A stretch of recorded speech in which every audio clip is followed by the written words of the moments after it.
ਸਤਿ ਸ਼੍ਰੀ ਅਕਾਲ। ਤੁਸੀਂ ਜੁੜੇ ਹੋਏ ਹੋ ਪੰਜਾਬੀ ਰੇਡੀਓ USA ਦੇ ਨਾਲ ਤੇ ਮੈਂ ਹਾਂ ਪ੍ਰਵੀਨ ਸ਼ਰਮਾ ਲੈ ਕੇ ਹਾਜ਼ਰ ਹਾਂ ਪ੍ਰੋਗਰਾਮ ਖਬਰ ਤੇ ਨਜ਼ਰ। ਪੰਜਾਬੀ ਰੇਡੀਓ USA ਨੂੰ ਇਸ ਵੇਲੇ ਤੁਸੀਂ AM FM ਸਟੇਸ਼ਨ ਦੇ ਨਾਲ ਰੇਡੀਓ ਸੈੱਟ ਤੇ ਨੈੱਟ ਤੇ ਮੋਬਾਈਲ ਐਪ ਤੇ ਨਾਲ ਸੋਸ਼ਲ ਮੀਡੀਆ ਪਲੇਟਫਾਰਮਸ ਤੇ ਵੀ ਸੁਣ ਰਹੇ ਹੋ, ਦੇਖ ਰਹੇ ਹੋ। ਸਾਰੇ ਹੀ ਦਰਸ਼ਕਾਂ ਦਾ ਸਵਾਗਤ ਹੈ ਪ੍ਰੋਗਰਾਮ ਦੇ ਵਿੱਚ। ਖਬਰਾਂ ਤੇ ਚਰਚਾ ਕਰਨ ਦੇ ਲਈ ਮੇਰੇ ਨਾਲ ਜੁੜ ਚੁੱਕੇ ਨੇ ਪੰਜਾਬ ਤੋਂ ਪੱਤਰਕਾਰ ਮਿੰਟੂ ਗੁਰਸਰੀਆ ਜੀ। ਉਹਨਾਂ ਦਾ ਸਵਾਗਤ ਕਰਦੇ ਹਾਂ ਪਹਿਲਾਂ ਤੇ ਫਿਰ ਕਰਾਂਗੇ ਖਬਰਾਂ ਤੇ ਚਰਚਾ। ਮਿੰਟੂ ਜੀ ਸਤਿ ਸ਼੍ਰੀ ਅਕਾਲ, ਸਵਾਗਤ ਹੈ ਜੀ ਪੰਜਾਬੀ ਰੇਡੀਓ USA ਤੇ।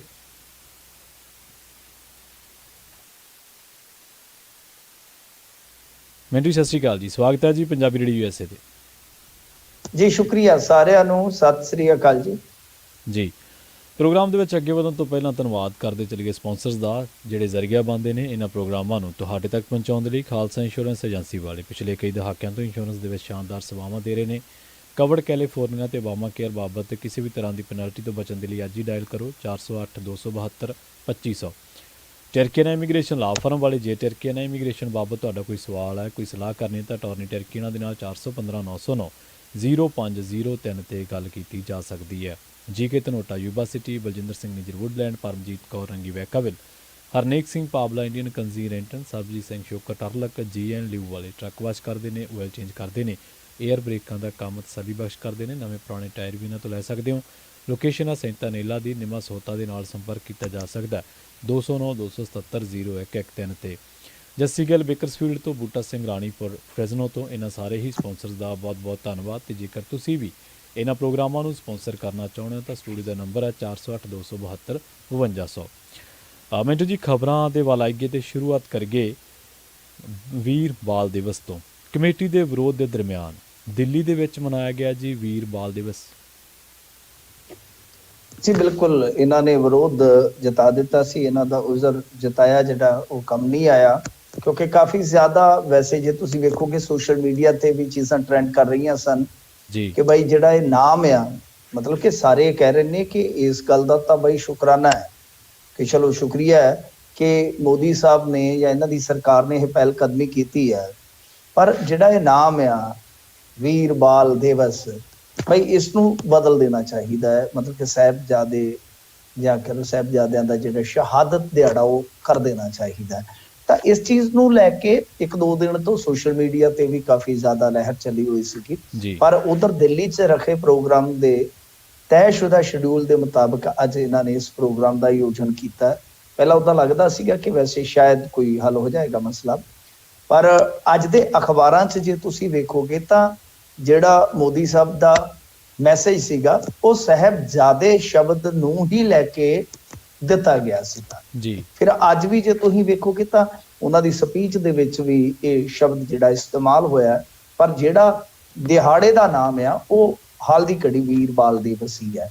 ਤੇ ਇਹਦੇ 'ਚ ਸੁਖਬੀਰ ਸਿੰਘ ਬਾਦਲ ਤੋਂ ਲੈ ਕੇ ਹਰਜਿੰਦਰ ਸਿੰਘ ਧਾਮੀ ਹੋਰਾਂ ਤੱਕ ਸਾਰੇ ਉਜ਼ਰ ਜਤਾ ਚੁੱਕੇ। ਮੈਂ ਜਿਵੇਂ ਤੁਹਾਨੂੰ ਦੱਸਿਆ ਕਿ ਸੋਸ਼ਲ ਮੀਡੀਆ ਤੇ ਇੱਕ ਅੱਡ ਤੋਂ ਬਹਿਸ ਚੱਲ ਰਹੀ ਸੀ। ਹਾਲਾਂਕਿ ਇਹ ਵੀ ਇੱਕ ਵਿਚਾਰਕ ਵਿਰੋਧ ਰਹਿੰਦਾ ਕਈ ਵਾਰ ਕਿ ਵਿਰੋਧ ਦੇ ਵਿੱਚ ਵੀ ਕਿਤੇ ਨਾ ਕਿਤੇ ਵਿਰੋਧ ਖਲੋਤਾ ਹੁੰਦਾ ਹੈ।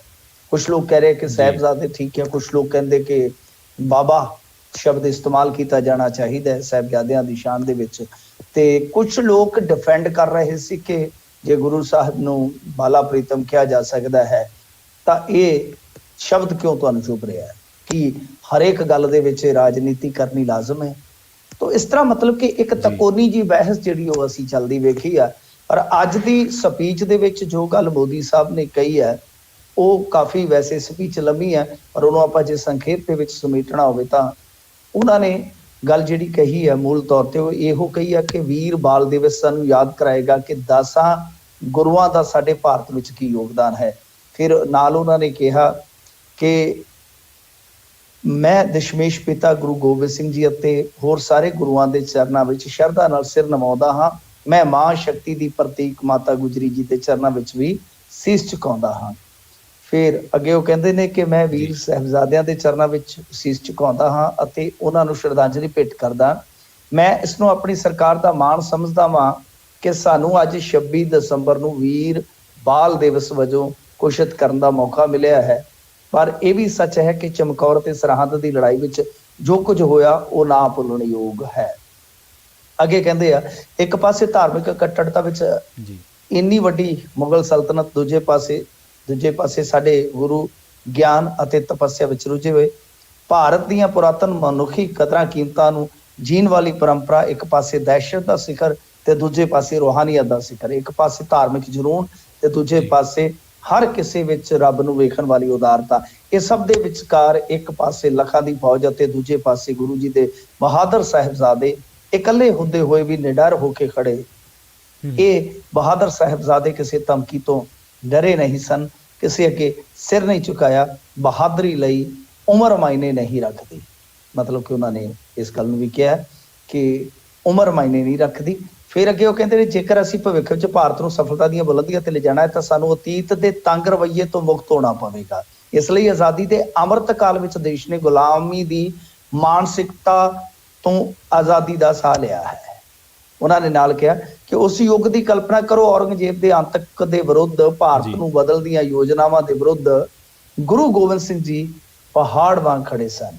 ਔਰੰਗਜ਼ੇਬ ਅਤੇ ਉਸਦੀ ਸਲਤਨਤ ਦੀ ਸਾਹਿਬਜ਼ਾਦਾ ਜੋਰਾਵਰ ਸਿੰਘ ਸਾਹਿਬ ਅਤੇ ਫਤਿਹ ਸਿੰਘ ਵਰਗੇ ਛੋਟੇ ਬੱਚਿਆਂ ਨਾਲ ਕੀ ਦੁਸ਼ਮਣੀ ਹੋ ਸਕਦੀ ਹੈ। ਜੀ ਉਹ ਇਹ ਕਹਿ ਰਹੇ ਨੇ ਸਾਹਿਬਜ਼ਾਦਿਆਂ ਬਾਰੇ। ਦੋ ਮਾਸੂਮ ਬੱਚਿਆਂ ਨੂੰ ਜਿੰਦਾ ਕੰਧ ਨਾਲ ਚਿਣਵਾਉਣ ਵਰਗਾ ਜ਼ੁਲਮ ਕਿਉਂ ਕੀਤਾ ਗਿਆ, ਸਵਾਲੀਆ ਫਿਕਰਾ ਹੈ। ਤਾਂ ਅੱਗੇ ਉਹ ਕਹਿੰਦੇ ਆ ਕਿ ਉਹ ਇਸ ਲਈ ਕਿਉਂਕਿ ਔਰੰਗਜ਼ੇਬ ਅਤੇ ਉਸਦੇ ਲੋਕ ਤਲਵਾਰ ਦੇ ਜ਼ੋਰ ਤੇ ਗੁਰੂ ਗੋਬਿੰਦ ਸਿੰਘ ਜੀ ਦੇ ਬੱਚਿਆਂ ਦਾ ਧਰਮ ਬਦਲਣਾ ਚਾਹੁੰਦੇ ਸਨ। ਪਰ ਭਾਰਤ ਦਾ ਉਹ ਪੁੱਤਰ, ਉਹ ਬਹਾਦਰ ਲੜਕਾ ਮੌਤ ਤੋਂ ਵੀ ਨਹੀਂ ਡਰਿਆ। ਉਹਨਾਂ ਨੂੰ ਕੰਧ ਵਿੱਚ ਜਿੰਦਾ ਚੁਣਿਆ ਗਿਆ, ਪਰ ਉਹਨਾਂ ਨੇ ਅੱਤਵਾਦੀ ਯੋਜਨਾਵਾਂ ਨੂੰ ਹਮੇਸ਼ਾ ਲਈ ਦਫਨ ਕਰ ਦਿੱਤਾ। ਇਸ ਤਰ੍ਹਾਂ ਦੇ ਸ਼ਬਦ ਬੋਲੇ ਜਾ ਰਹੇ ਨੇ। ਹਾਲਾਂਕਿ ਕੁਝ ਗੱਲਾਂ ਜਿਹੜੀਆਂ ਨੇ ਉਹ ਮਤਲਬ ਕਿ ਲਿਖੀਆਂ ਉਲਟ ਗਈਆਂ ਨੇ। ਇੱਥੇ ਆਪਾਂ ਸਾਹਿਬਜ਼ਾਦਿਆਂ ਦਾ ਜ਼ਿਕਰ ਕਰ ਰਹੇ ਹਾਂ, ਪਰ ਉਹ ਇੱਥੇ ਇੱਕ ਸ਼ਬਦ ਹੀ ਇਸਤੇਮਾਲ ਕਰ ਰਹੇ ਨੇ। ਤੇ ਨਾਲ ਅੱਗੇ ਕਹਿੰਦੇ ਕਿ ਸਾਹਿਬਜ਼ਾਦਿਆਂ ਦੀ ਇੰਨੀ ਵੱਡੀ ਕੁਰਬਾਨੀ ਹੈ, ਮਤਲਬ ਕਿ ਸਾਹਿਬਜ਼ਾਦਿਆਂ ਨੇ ਇੰਨੀ ਵੱਡੀ ਕੁਰਬਾਨੀ ਦਿੱਤੀ, ਆਪਣੀਆਂ ਜਾਨਾਂ ਨਿਸ਼ਾਵਰ ਕਰ ਦਿੱਤੀਆਂ, ਪਰ ਇੰਨੀ ਮਹਾਨ ਸ਼ੌਰਿਆ ਗਾਥਾ ਨੂੰ ਵਿਸਾਰ ਦਿੱਤਾ ਗਿਆ। ਹੁਣ ਨਵਾਂ ਭਾਰਤ ਦਹਾਕਿਆਂ ਪਹਿਲਾਂ ਕੀਤੀ ਗਈ ਪੁਰਾਣੀ ਗਲਤੀ ਨੂੰ ਸੁਧਾਰ ਰਿਹਾ। ਅਸੀਂ ਆਜ਼ਾਦੀ ਦੇ ਅੰਮ੍ਰਿਤ ਮਹੋਤਸਵ ਵਿੱਚ ਦੇਸ਼ ਦੇ ਆਜ਼ਾਦੀ ਸੰਗਰਾਮ ਦੇ ਇਤਿਹਾਸ ਨੂੰ ਮੁੜ ਸੁਰਜੀਤ ਕਰਨ ਦੀ ਕੋਸ਼ਿਸ਼ ਕਰ ਰਹੇ ਹਾਂ। ਅਸੀਂ ਆਜ਼ਾਦੀ ਘੁਲਾਟੀਆਂ, ਨਾਇਕਾਵਾਂ ਅਤੇ ਆਦਿਵਾਸੀ ਸਮਾਜ ਦੇ ਯੋਗਦਾਨ ਨੂੰ ਲੋਕਾਂ ਤੱਕ ਪਹੁੰਚਾਉਣ ਦਾ ਕੰਮ ਕਰ ਰਹੇ ਹਾਂ। ਮਤਲਬ ਕਿ ਇਹ ਸਪੀਚ ਦੇ ਸਾਰੰਸ਼ ਨੇ ਜਿਹੜੇ ਵੱਖ-ਵੱਖ ਮੀਡੀਆ ਆਊਟਲੈਟ ਨੇ ਛਾਪੇ ਆ। ਪਰ ਇਹਦੇ ਵਿੱਚ ਇੱਕ ਚੀਜ਼ ਤੁਸੀਂ ਵੇਖੋ ਕਿ ਐਂਡ ਵਾਲੀ, ਚਲੋ ਵੈਸੇ ਤਾਂ ਉਹ ਜੋੜ ਰਹੇ ਨੇ ਸਾਰੀਆਂ ਜੰਗਾਂ ਨੂੰ ਜਾਂ ਕੁਰਬਾਨੀਆਂ ਨੂੰ ਜਾਂ ਗੁਰੂ ਸਾਹਿਬ ਦੇ ਸਮੁੱਚੇ ਗੁਰੂ ਕਾਲ ਨੂੰ, ਮਤਲਬ ਕਿ ਉਹ ਇੱਕ ਤਰ੍ਹਾਂ ਨਾਲ ਕਹਿ ਲਓ ਕਿ ਜੋ ਉਹਨਾਂ ਦੀ ਸਿਆਸਤ ਦੀ ਇੱਕ ਬੜੀ ਵਿਲੱਖਣ ਜੀ ਹੈਗੀ ਹੈ, ਚਲਾਕ ਜੀ ਵੀ ਕਹਿ ਸਕਦੇ ਹਾਂ, ਇੱਕ ਖਾਸੀਅਤ ਹੈ ਕਿ ਹਰ ਇੱਕ ਚੀਜ਼ ਨੂੰ ਰਾਸ਼ਟਰਵਾਦਤਾ ਦੇ ਨਾਲ ਜੋੜਨਾ। ਜੀ ਜੀ ਤਾਂ ਇੱਧਰ ਜੋੜ ਰਿਹਾ। ਦੂਜਾ, ਧਰਮ ਪਰਿਵਰਤਨ ਦਾ ਵੀ ਜ਼ਿਕਰ ਕਰ ਰਹੇ ਨੇ। ਤੀਜਾ, ਮਤਲਬ ਕਿ ਯਾਦ ਕਰਵਾ ਰਹੇ ਨੇ ਕਿ ਔਰੰਗਜ਼ੇਬ ਕਿਸ ਤਰ੍ਹਾਂ ਜ਼ੁਲਮ ਕਰ ਰਿਹਾ ਸੀਗਾ। ਤਾਂ ਇਹ ਚੀਜ਼ਾਂ ਥੋੜੀਆਂ ਜਿਹੀਆਂ ਕਾਬਲੇ ਗੌਰ ਨੇ। ਪਰ ਇਸ ਤੋਂ ਵੱਡੀ ਗੱਲ ਅਗਲੀ ਜੋ ਪ੍ਰਧਾਨ ਮੰਤਰੀ ਨੇ ਕਹੀ ਹੈ, ਮੈਂ ਉਹ ਜੋ ਉਹਨਾਂ ਦੀ ਸਪੀਚ ਹੈ ਸਾਰੀ, ਉਹਦੇ ਵਿੱਚ ਵੇਖਣ ਵਾਲੀ ਸਮਝਦਾ ਕਿ ਉਹ ਲਾਸਟ ਤੇ ਜਿਹੜੀ ਗੱਲ ਕਹਿ ਰਹੇ ਆ ਨਾ ਕਿ ਇਹ ਜਿਹੜੀ ਮਤਲਬ ਕਿ ਸ਼ੌਰਿਆ ਗਾਥਾ ਕੀ ਹੁੰਦੀ ਆ? ਬਹਾਦਰੀ ਦੀ ਇੱਕ ਕਹਾਣੀ। ਉਹ ਕਹਿੰਦੇ ਕਿ ਵਿਸਾਰ ਦਿੱਤਾ ਗਿਆ, ਪਰ ਹੁਣ ਨਵਾਂ ਭਾਰਤ ਦਹਾਕਿਆਂ ਪਹਿਲਾਂ ਕੀਤੀ ਗਈ ਪੁਰਾਣੀ ਗਲਤੀ ਨੂੰ ਸੁਧਾਰ ਰਿਹਾ। ਮਤਲਬ ਕਿਹਨੂੰ ਕਹਿ ਰਹੇ ਆ ਉਹ? ਕਿ ਕਾਂਗਰਸੀਆਂ ਨੇ ਜਾਂ ਜਿਹੜੇ ਪਹਿਲਾ ਰਾਜ ਕਰਤਾ ਸੀ ਉਹਨੇ ਇਹ ਗਲਤੀਆਂ ਕੀਤੀਆਂ, ਅਸੀਂ ਸੁਧਾਰ ਰਹੇ ਹਾਂ। ਆਜ਼ਾਦੀ ਦੇ ਅੰਮ੍ਰਿਤ ਮਹੋਤਸਵ ਇਹ ਕੀ ਆ ਭਲਾ? ਇਹ ਆ ਕਿ ਜਦੋਂ ਭਾਰਤ 15 ਅਗਸਤ 2023 ਨੂੰ 75 ਸਾਲ ਪੂਰੇ ਕਰ ਲਏਗਾ, ਤਾਂ ਇਹ ਇੱਕ ਪ੍ਰੋਗਰਾਮ ਸ਼ੁਰੂ ਕੀਤਾ ਗਿਆ ਸੀ ਇਸ 15 ਅਗਸਤ 2023 ਤੋਂ 75 ਹਫ਼ਤੇ ਪਹਿਲਾਂ ਜੀ। ਤਾਂ ਇਹਨੂੰ ਕਹਿੰਦੇ ਆ ਅੰਮ੍ਰਿਤ ਮਹੋਤਸਵ ਜਾਂ ਅੰਮ੍ਰਿਤ ਕਾਲ। ਤਾਂ ਇਹਦਾ ਮਤਲਬ ਇਹ ਆ ਕਿ ਉਹ ਦੱਸ ਰਹੇ ਆ ਕਿ ਇਹ ਇੱਕ ਵੱਖਰੀ ਕਿਸਮ ਦਾ ਇੰਡੀਆ ਹੈ ਅਸੀਂ ਬਣਾ ਰਹੇ ਹਾਂ, ਜਿਹਦੇ ਵਿੱਚ ਜਿਹੜੀਆਂ ਗਲਤੀਆਂ ਇਹਨਾਂ ਨੇ ਕੀਤੀਆਂ ਅਸੀਂ ਸੁਧਾਰ ਰਹੇ ਹਾਂ। ਉਹ ਆਦਿਵਾਸੀ ਸ਼ਬਦ ਵੀ ਇਸਤੇਮਾਲ ਕਰਦੇ ਆ, ਨਾਇਕ ਸ਼ਬਦ ਵੀ ਇਸਤੇਮਾਲ ਕਰਦੇ ਆ ਤੇ ਫਰੀडम ਫਾਈਟਰ ਸ਼ਬਦ ਵੀ ਇਸਤੇਮਾਲ ਕਰਦੇ ਆ। ਤਾਂ ਤਿੰਨੇ ਸ਼ਬਦ ਜਿਹੜੇ ਆ ਉਹ ਆ ਜਾਂਦੇ ਆ ਇਹਦੇ ਵਿੱਚ। ਫਿਰ ਜੇ ਤੁਸੀਂ ਦੇਖੋਗੇ ਜੋ ਆਪਾਂ ਇਸ ਗੱਲ ਦੇ ਵਿੱਚੋਂ ਨਿਚੋੜ ਕੱਢਦੇ ਆ ਕਿ ਜਿਸ ਤਰੀਕੇ ਦੇ ਨਾਲ ਇਹ ਕਹਿ ਰਹੇ ਆ ਕਿ ਗੁਲਾਮੀ ਦੀ ਮਾਨਸਿਕਤਾ ਤੋਂ ਆਜ਼ਾਦੀ ਦਾ ਸਾਹ ਲਿਆ ਅੰਮ੍ਰਿਤ ਕਾਲ ਵਿੱਚ, ਫਿਰ ਉਹੀ ਗੱਲ ਆ ਗਈ। ਮਤਲਬ ਕਿ ਪਹਿਲਾਂ ਇਹ ਦੇਸ਼ ਗੁਲਾਮੀ ਦੀ ਮਾਨਸਿਕਤਾ ਦੇ ਵਿੱਚ ਸੀਗਾ। ਕੀ ਖਿਆਲ ਹੈ ਇਹਦੇ ਬਾਰੇ ਤੁਹਾਡਾ?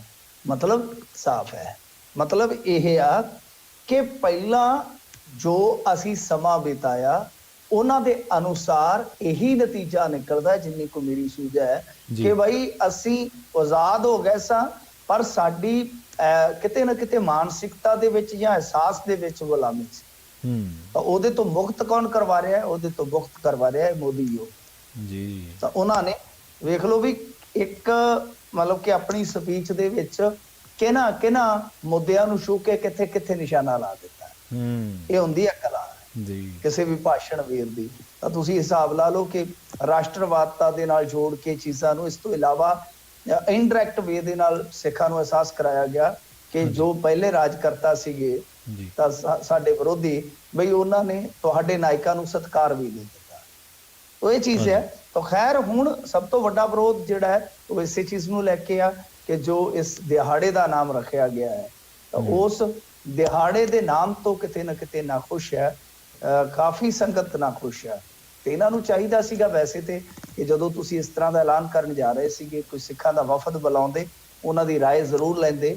ਇਹਦੇ ਤੇ ਨਾਖੁਸ਼ ਜ਼ਰੂਰ ਹੈ, ਸਿੱਖਾਂ ਦਾ ਬਹੁਤ ਵੱਡਾ ਵਰਗ ਜਿਹੜਾ ਹੈ ਉਹ ਨਾਖੁਸ਼ ਹੈ, ਪਰ ਕੀ ਇਹਨੂੰ ਵੀ ਹੁਣ ਸੁਧਾਰਨਗੇ ਇਹ ਇੱਕ ਵੱਖਰਾ ਵਿਸ਼ਾ ਹੈ। ਪਰ ਇਹਨਾਂ ਦੀ ਸਪੀਚ ਕੁਛ ਮਹੀਨਿਆਂ 'ਚ ਕਹਿ ਲਓ ਕਿ ਬਹੁਤ ਸੋਚਣ ਵਿਚਾਰਨ ਵਾਲੀ ਹੈ। ਤੇ ਵੈਸੇ ਉੱਥੇ ਚੀਫ ਮਿਨਿਸਟਰ ਭਗਵੰਤ ਮਾਨ ਵੀ ਪਹੁੰਚੇ ਹੋਏ ਸਨ। ਜੀ ਮਿੰਟੂ ਜੀ, ਅਗਲੀ ਖਬਰ ਦੇ ਵੱਲ ਵਧ ਗਏ ਤੇ ਰੁਖ ਕਰੀਏ ਇੱਕ ਸਿਆਸਤ ਦੇ ਨਾਲ ਜੁੜੀ ਖਬਰ ਦੇ ਬਾਰੇ। ਰਾਣਾ ਗੁਰਜੀਤ ਤੇ ਸੁਖਬੀਰ ਬਾਦਲ ਦੀ ਮੁਲਾਕਾਤ ਹੋਈ ਹੈ ਤੇ ਸਿਆਸੀ ਚਰਚੇ ਛਿੜ ਗਏ ਨੇ। ਚਰਚੇ ਵੀ ਨੇ ਕਿ ਰਾਣਾ ਸਾਹਿਬ ਕਈ ਵਾਰੀ ਦਿੱਲੀ ਵੀ ਗੇੜਾ ਮਾਰਿਆ ਹੈ। ਦੇਖੋ, ਰਾਣਾ ਗੁਰਜੀਤ ਇੱਕ ਕਾਰੋਬਾਰੀ ਹੈ ਤੇ ਐਲਾਨਿਆ ਕਾਰੋਬਾਰੀ ਆ। ਜੀ ਬਿਲਕੁਲ। ਉਹ ਕੋਈ ਮਤਲਬ ਕਿ ਲੁਕਵਾਂ ਕਾਰੋਬਾਰੀ ਨਹੀਂ ਹੈ ਕਿ ਕਿਸੇ ਦੇ ਥਰੂ ਪੈਸੇ ਲਾ ਲਏ ਬਿਜ਼ਨਸ ਦੇ ਵਿੱਚ ਤੇ ਸਿਆਸਤ ਵੀ ਕਰੀ ਗਏ ਤੇ ਸਾਰਾ ਕੁਝ ਕਰੀ ਗਏ। ਜੀ ਗੱਲ ਤੇ ਇਹ ਹੈ ਕਿ ਇਹ ਜਿਹੜੀ ਮੁਲਾਕਾਤ ਆ, ਉਸ ਮੁਲਾਕਾਤ ਤੋਂ ਬਾਅਦ ਜੋ ਚੀਜ਼ਾਂ ਚੱਲ ਰਹੀਆਂ ਨੇ ਜ਼ਹਿਨ ਦੇ ਵਿੱਚ ਜਾਂ ਜੋ ਚੀਜ਼ਾਂ ਮੀਡੀਆ 'ਚ ਚੱਲ ਰਹੀਆਂ ਉਹਦੇ ਬਾਰੇ ਆਪਾਂ ਜੇ ਗੱਲ ਕਰੀਏ ਤਾਂ ਸਭ ਤੋਂ ਪਹਿਲਾਂ ਟਾਈਮਿੰਗ। ਮੈਂ ਹਮੇਸ਼ਾ ਕਹਿੰਦਾ ਹੁੰਦਾ, ਸਿਆਸਤ ਦੇ ਕਿਸੇ ਵੀ ਘਟਨਾਕ੍ਰਮ ਨੂੰ ਡੀਕੋਡ ਕਰਨਾ ਹੋਵੇ ਤਾਂ ਟਾਈਮ ਜਿਹੜਾ ਹੈ ਉਹਦਾ ਇੱਕ ਠੋਸ ਤੇ ਸਟਿਕ ਫਾਰਮੂਲਾ ਹੁੰਦਾ ਹੈ ਕਿ ਟਾਈਮ ਕੀ ਹੈ।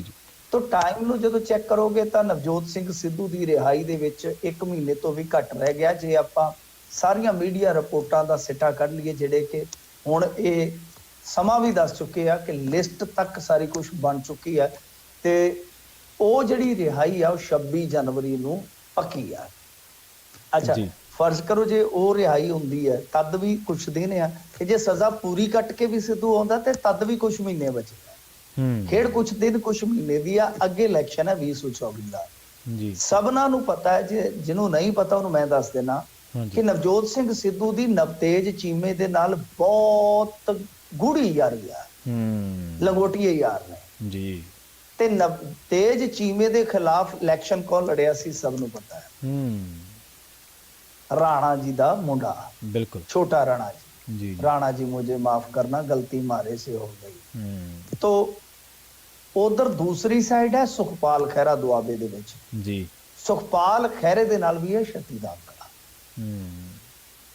ਸੋ ਇਸ ਕਰਕੇ ਇਸ ਮੁਲਾਕਾਤ ਦੇ ਮਾਇਨੇ ਨਿਕਲ ਨਹੀਂ ਸੀ। ਬੇਸ਼ੱਕ ਰਾਣਾ ਕਹਿ ਰਹੇ ਨੇ ਕਿ ਦੇਖੋ ਇਹ ਸਾਡਾ ਜਿਹੜਾ ਕੋਈ ਸਮਾਜਿਕ ਸਰੋਕਾਰ ਵੀ ਹੁੰਦਾ ਹੈ, ਕੋਈ ਬਿਜ਼ਨਸ ਵੀ ਚੱਲਦੇ ਨੇ, ਸਾਰਾ ਕੁਛ ਹੈ ਕਿ ਇਹ ਸ਼ਿਸ਼ਟਾਚਾਰੀ ਮੁਲਾਕਾਤ ਵੀ ਹੋ ਸਕਦੀ ਹੈ ਤੇ ਮੈਂ ਆਪਣੀ ਹਾਈ ਕਮਾਨ ਨੂੰ ਜਾਣੂ ਕਰਵਾਇਆ ਸੀਗਾ। ਇਹਦੇ ਸਿਆਸੀ ਅਰਥ ਨਹੀਂ ਕੱਢਣੇ ਚਾਹੀਦੇ। ਪਰ ਦੇਖੋ ਗੱਲ ਇਹ ਆ ਕਿ ਦੋ ਕਬੱਡੀ ਵਾਲੇ ਇਕੱਠੇ ਹੋ ਜਾਣ, ਚਾਹੇ ਵਿਆਹ ਦੇ ਟੇਬਲ ਤੇ ਕਿਉਂ ਨਾ ਇਕੱਠੇ ਹੋ ਜਾਣ, ਗੱਲ ਕਬੱਡੀ ਦੀ ਜ਼ਰੂਰ ਚੱਲੇਗੀ, ਵਿਆਹ 'ਚ ਵੀ ਚੱਲੇਗੀ। ਹਾਂਜੀ ਬਿਲਕੁਲ ਚੱਲੇਗੀ। ਤੇ ਦੋ ਸਿੰਗਰ ਕਿਤੇ ਮਤਲਬ ਕਿ ਉਹੋ ਜਿਹੀ ਜਗ੍ਹਾ ਤੇ ਜਿੱਥੇ ਮਾਹੌਲ ਖੁਸ਼ੀ ਵਾਲਾ ਨਾ ਵੀ ਹੋਵੇ ਤੇ ਉਹ ਕਿਤੇ ਇਕੱਠੇ ਹੋ ਜਾਣ ਅੱਧਾ ਘੰਟਾ, ਗੱਲ ਸੁਰਾਂ ਦੀ ਉੱਥੇ ਜ਼ਰੂਰ ਚੱਲਣੀ ਹੈ। ਏਦਾਂ ਹੀ ਜੇ ਦੋ ਚੁਗਲਖੋਰ ਇਕੱਠੇ ਹੋ ਗਏ ਤੇ ਭਾਵੇਂ ਉਹ ਜੇਲ੍ਹ ਹੀ ਕਿਉਂ ਨਾ ਹੋਵੇ, ਉਹਨਾਂ ਨੇ ਚੁਗਲੀ ਕਰਨ ਤੋਂ ਬਾਜ਼ ਨਹੀਂ ਆਉਣਾ। ਤੇ ਉਸ ਤਰ੍ਹਾਂ ਹੀ ਇਹ ਜਿਹੜੇ ਸਿਆਸਤਦਾਨ ਆ, ਜੇ ਇਕੱਠੇ ਹੋਣਗੇ ਕਿਤੇ ਰਾਜਨੀਤਿਕ ਗੱਲ ਹੀ ਨਾ ਕਰਨ, ਘੰਟੇ ਦੇ ਵਿੱਚ 1.5 ਘੰਟੇ 'ਚ ਕਿਤੇ ਹੋ ਸਕਦਾ ਆ। ਤੇ ਜੇ ਹੁਣ ਕਿਆਫਿਆਂ ਦੀ ਗੱਲ ਆ, ਵੈਸੇ ਤਾਂ ਜਿਵੇਂ ਤੁਸੀਂ ਦਿੱਲੀ ਦਾ ਜ਼ਿਕਰ ਕੀਤਾ, ਇਹਨਾਂ ਦੀ ਚੰਗੀ ਸਭ ਨਾਲ ਚੰਗੀ ਆ, ਯੋਗੀ ਹੋਰਾਂ ਨਾਲ ਵੀ ਚੰਗੀ ਆ, ਸਾਰਿਆਂ ਨਾਲ ਚੰਗੀ ਆ, ਕਿਉਂਕਿ ਤਾਂ ਕਾਰੋਬਾਰੀ ਨੇ। ਬਿਲਕੁਲ ਉਹਨਾਂ ਦੇ ਮਿੱਤਰ, ਪਰਮ ਮਿੱਤਰ ਉਹਨਾਂ ਦੇ ਜਿਹੜੇ ਕੈਪਟਨ ਸਾਹਿਬ ਆ, ਉਹ ਹੁਣ ਚਲੇ ਗਏ ਨੇ ਭਾਜਪਾ ਦੇ ਵਿੱਚ। ਜੀ ਰਾਣਾ ਇਸ ਤਰ੍ਹਾਂ ਦਾ ਐਸੈਟ ਹੈ ਕਿਸੇ ਵੀ ਪਾਰਟੀ ਵਾਸਤੇ, ਉਹ ਆਪ ਆਪਣੇ ਮੁੰਡੇ ਦਾ ਤੇ ਇਸ ਤੋਂ ਇਲਾਵਾ 2-4 ਹੋਰ ਸੀਟਾਂ ਦਾ ਵੀ ਖਰਚਾ ਚੁੱਕ ਸਕਦਾ ਹੈ। ਸਹੀ ਹੈ। ਰਾਣਾ ਗੁਰਜੀਤ ਸਿੰਘ ਇਸ ਤਰ੍ਹਾਂ ਦਾ ਨੇਤਾ ਹੈ, ਤਾਂ ਉਹਦੀ ਇੱਕ ਕੀਮਤ ਹੈ ਅਲੱਗ ਤੋਂ। ਉਹ ਹਰੇਕ ਨੇਤਾ ਦੀ ਇੱਕ ਜਿੱਦਾਂ ਵੈਲਿਊ ਹੁੰਦੀ ਹੈ, ਬ੍ਰਾਂਡ ਵੈਲਿਊ ਹੁੰਦੀ ਹੈ, ਉਸੇ ਤਰ੍ਹਾਂ ਹੀ ਰਾਣਾ ਗੁਰਜੀਤ ਦੀ ਆ। ਤਾਂ ਗੱਲ ਇਹ ਆ ਕਿ ਹੁਣ ਇਸ ਚੀਜ਼ ਨੂੰ ਇਸ ਚੀਜ਼ ਨਾਲ ਜੋੜ ਕੇ ਜ਼ਰੂਰ ਵੇਖਿਆ ਜਾ ਸਕਦਾ ਹੈ ਕਿ ਨਵਜੋਤ ਸਿੰਘ ਸਿੱਧੂ ਜੇ ਕਾਂਗਰਸ 'ਚ ਰਹਿੰਦੇ ਆ, ਜਿਹਦਾ ਕਿ ਹੁਣ ਇਮਕਾਨ ਬਣ ਰਿਹਾ ਹੈ, ਕਿਉਂਕਿ ਮਨਪ੍ਰੀਤ ਸਿੰਘ ਬਾਦਲ ਦੀ ਮੁਲਾਕਾਤ ਤੋਂ ਬਾਅਦ ਕਾਫੀ ਚੀਜ਼ਾਂ ਸਪਸ਼ਟ ਹੋਈਆਂ ਨੇ। ਇੱਕ ਤੇ ਇਹ ਕਿ ਬਠਿੰਡੇ 'ਚ ਇੰਨਾ ਘਮਸਾਨ ਚੱਲ ਰਿਹਾ ਰਾਜਾ ਵੜਿੰਗ ਦੇ ਅਗੇਂਸਟ, ਮਤਲਬ ਕਿ ਇੱਕ ਧੜਾ ਖਲੋਤਾ ਵਾ ਮਨਪ੍ਰੀਤ ਬਾਦਲ ਦਾ, ਤੇ ਉਹਨਾਂ ਨੂੰ ਹਿਲਾ ਨਹੀਂ ਪਾ ਰਿਹਾ ਰਾਜਾ ਵੜਿੰਗ। ਇੱਥੋਂ ਕਿਤੇ ਨਾ ਕਿਤੇ ਲੱਗਦਾ ਹੈ ਕਿ ਉਹ ਜਿਵੇਂ ਕਹਿੰਦੇ ਨਾ ਕਿ ਕਿੱਲਾ ਉਹ ਜਿਹੜਾ ਕਾਇਮ ਹੋਵੇ ਤੇ ਕੱਟਾ ਫੇਰ ਇੰਗੜਦਾ ਹੈ। ਸਭਨਾਂ ਨੂੰ ਪਤਾ ਮਨਪ੍ਰੀਤ ਸਿੰਘ ਬਾਦਲ ਦੀ ਰਾਹੁਲ ਗਾਂਧੀ ਦੀ ਟੀਮ ਨਾਲ ਅੱਛੀ ਆ ਤੇ ਰਾਹੁਲ ਗਾਂਧੀ ਨਾਲ ਗੁੱਡ ਵੈਲ ਹੈ, ਕਿਉਂਕਿ ਚੰਨੀ ਸਾਹਿਬ ਨੂੰ ਮੁੱਖ ਮੰਤਰੀ ਬਣਾਉਣ 'ਚ ਵੀ ਇੱਕ ਭੂਮਿਕਾ ਸੀ। ਸੋ ਇਸ ਕਰਕੇ ਉਹ ਜਿਹੜੀ ਮੁਲਾਕਾਤ ਹੈ ਉਹ ਮਾਇਨਾ ਖੇਜ਼ ਹੋ ਜਾਂਦੀ ਆ ਕਿ ਸ਼ਾਇਦ ਕੋਈ ਸੁਨੇਹਾ ਪੱਤਰ ਜਾਂ ਕੋਈ ਅਗਾਊ ਸੂਚਨਾ ਪਹੁੰਚੀ ਹੋਵੇ ਜਿਹੜੀ ਇੰਨੀ ਵੱਡੀ ਗੁਫ਼ਤਗੂ ਹੋਈ ਆ। ਉਹ ਚੀਜ਼ਾਂ ਜਿਹੜੀਆਂ ਨੇ ਉਹ ਕਿਤੇ ਨਾ ਕਿਤੇ ਹੁਣ ਇਹਨਾਂ ਚਰਚਾਵਾਂ ਨੂੰ ਹੋਰ ਪਖਾਉਂਦੀਆਂ ਹੈ ਤੇ ਲੋਕ ਤਰ੍ਹਾਂ ਤਰ੍ਹਾਂ ਦੀਆਂ ਗੱਲਾਂ ਕਰ ਰਹੇ ਨੇ। ਪਰ ਜਿੰਨੀ ਕੁ ਇੱਕ ਹੋਰ ਸਾਈਡ ਤੋਂ ਜਾਣਕਾਰੀ ਆ ਕਿ ਰਾਣਾ ਗੁਰਜੀਤ ਸੰਸਦ 'ਚ ਜਾਣਾ ਚਾਹੁੰਦੇ ਆ, ਕਿਉਂਕਿ ਹੁਣ ਉਹਨਾਂ ਦੇ ਮੁੰਡੇ ਇੱਥੇ ਵਿਧਾਨ ਸਭਾ 'ਚ ਜਿਹੜੇ ਆ ਰਾਣਾ, ਛੋਟਾ ਰਾਣਾ, ਉਹ ਤਾਂ ਪਹੁੰਚ ਹੀ ਚੁੱਕੇ ਆ। ਤਾਂ ਉਹ ਹੁਣ ਉਤਲੀ ਰਾਜਨੀਤੀ 'ਚ ਜਾਣਾ ਚਾਹੁੰਦੇ, ਕੌਮੀ ਰਾਜਨੀਤੀ 'ਚ। ਤੇ ਇਸ ਕਰਕੇ ਹੋ ਸਕਦਾ ਵੀ 2024 ਵਾਸਤੇ ਵੀ ਕੋਈ ਬੰਨ ਨੂੰ ਵੱਜ ਗਿਆ ਹੋਵੇ, ਇਹਦੇ 'ਚ ਕੋਈ ਕੁਝ ਨਹੀਂ ਕਹਿ ਸਕਦਾ। ਬਿਲਕੁਲ। ਤੇ ਜੇ 2024 ਦੀ ਕੋਈ ਤਿਆਰੀ ਆ ਤੇ ਫਿਰ ਇੱਕ ਨਾਂ ਮੇਰੇ ਜ਼ਿਹਨ 'ਚ ਆਉਂਦਾ, ਜਿਹੜੀ ਮੇਰੀ ਆਪਣੀ ਆਬਜ਼ਰਵੇਸ਼ਨ ਹੈਗੀ ਆ, ਕਿ ਫਿਰ ਰਾਣਾ ਗੁਰਜੀਤ ਸਿੰਘ ਖਡੂਰ ਸਾਹਿਬ ਦੀ ਤਿਆਰੀ ਕਰ ਰਿਹਾ ਹੈ, ਕਿਉਂਕਿ ਖਡੂਰ ਸਾਹਿਬ ਤੋਂ ਬੀਬੀ ਜਗੀਰ ਕੌਰ ਵਿਦਾ ਹੋ ਚੁੱਕੇ ਆ। ਤਾਂ ਉਹ ਪਾਰਟੀ ਕਿਹੜੀ 'ਚ ਰਹਿਣਗੇ, ਕਿਹੜੀ 'ਚ ਨਹੀਂ ਰਹਿਣਗੇ, ਉਹ ਤੇ ਮੈਂ ਨਹੀਂ ਕਹਿ ਸਕਦਾ। ਪਰ ਜੇ ਉਹ ਮੈਂਬਰ ਪਾਰਲੀਮੈਂਟ ਦੀ ਚੋਣ ਲੜਦੇ ਨੇ ਤੇ ਸਮਰਥਨ ਤਾਂ ਜਿਵੇਂ ਮੈਂ ਤੁਹਾਨੂੰ ਦੱਸ ਦਿੱਤਾ ਕਿ ਉਹਨਾਂ ਦੀ ਸਾਰਿਆਂ ਨਾਲ ਗੁੱਡਵਿਲ ਹੈ, ਉਹਨਾਂ ਦੇ ਮਿੱਤਰ ਭਾਜਪਾ 'ਚ ਨੇ ਇਸ ਵੇਲੇ, ਉਹਨਾਂ ਦੀ ਕਾਂਗਰਸ 'ਚ ਆਪਣੀ ਇੱਕ ਮਿੱਤਰਤਾ ਹੈ ਬਹੁਤ ਵੱਡੀ ਲੌਬੀ ਦੇ ਨਾਲ। ਫਿਰ ਮੈਂ ਜਿਵੇਂ ਕਿਹਾ ਕਿ ਅਕਾਲੀ ਦਲ ਨਾਲ ਤੇ ਫਿਰ ਸਪਸ਼ਟ ਹੀ ਹੋ ਗਿਆ ਨਾ, ਉਹਨਾਂ ਦੀ ਸ਼ਿਸ਼ਟਾਚਾਰੀ ਮੁਲਾਕਾਤ ਤੱਕ ਪਹੁੰਚ ਗਈ ਹੈ। ਤਾਂ ਫਿਰ ਇਹੋ ਜਿਹਾ ਬੰਦਾ ਨਾ ਲੜਿਆ ਇਲੈਕਸ਼ਨ ਤੇ ਕਿਤੇ ਹੋ ਸਕਦਾ। ਤੇ ਬਾਕੀ ਉਹ ਸਾਫ਼ ਕਰ ਦੇਣਗੇ, ਥੋੜਾ ਜਿਹਾ ਸਮਾਂ ਲੈ ਲਓ, ਮੁੱਛ ਨੂੰ ਵੱਟ ਦੇ ਕੇ ਉਹਨਾਂ ਨੂੰ ਦੱਸ ਦੇਣਾ ਕਿ ਬਸ ਰਾਣਾ ਤੇ ਐ ਕਰੇਗਾ। ਜੀ ਹੁਣ ਕਾਂਗਰਸੀ ਵੀ ਤਾਂ ਹੈਰਾਨ ਹੋਣਗੇ ਨਾ ਮਿੰਟੂ ਜੀ, ਵੀ 2024 ਦੀ ਤਿਆਰੀ ਤੇ ਚੱਲ ਰਹੀ ਹੈ। ਹੁਣ ਇਹ ਨਹੀਂ ਕਹਿ ਸਕਦੇ ਵਿਚਾਰੇ ਵੀ ਸਾਡੇ ਨਹੀਂ ਚੱਲ ਰਹੀ, ਕਿਹੜੇ ਪਾਸੇ ਚੱਲ ਰਹੀ। ਹਾਂ, ਤਿਆਰੀ ਬਸ ਉਹੀ ਆ ਨਾ, ਲੀਡਰ ਨੇ ਤਿਆਰੀ ਕਰਨੀ ਹੁੰਦੀ ਹੈ। ਉਹਨਾਂ ਦੇ ਮੁੰਡੇ ਨੇ ਵੀ ਤਿਆਰੀ ਕੀਤੀ ਸੀਗੀ ਨਾ। ਇਹਨਾਂ ਨੂੰ ਤੇ ਪਤਾ ਹੀ ਉਦੋਂ ਲੱਗਾ ਸੀਗਾ ਜਦੋਂ ਉਹਨਾਂ ਨੇ ਕਿਹਾ ਮੈਂ ਤਾਂ ਇਲੈਕਸ਼ਨ ਲੜਨਾ, ਅਸੀਂ ਤਾਂ ਇਲੈਕਸ਼ਨ ਲੜਾਂਗੇ। ਕਮਾਲ ਦੀ ਗੱਲ ਹੈ ਕਿ ਵਾਲ ਵੀ ਵਿੰਗਾ ਨਹੀਂ ਕਰ ਸਕੇ।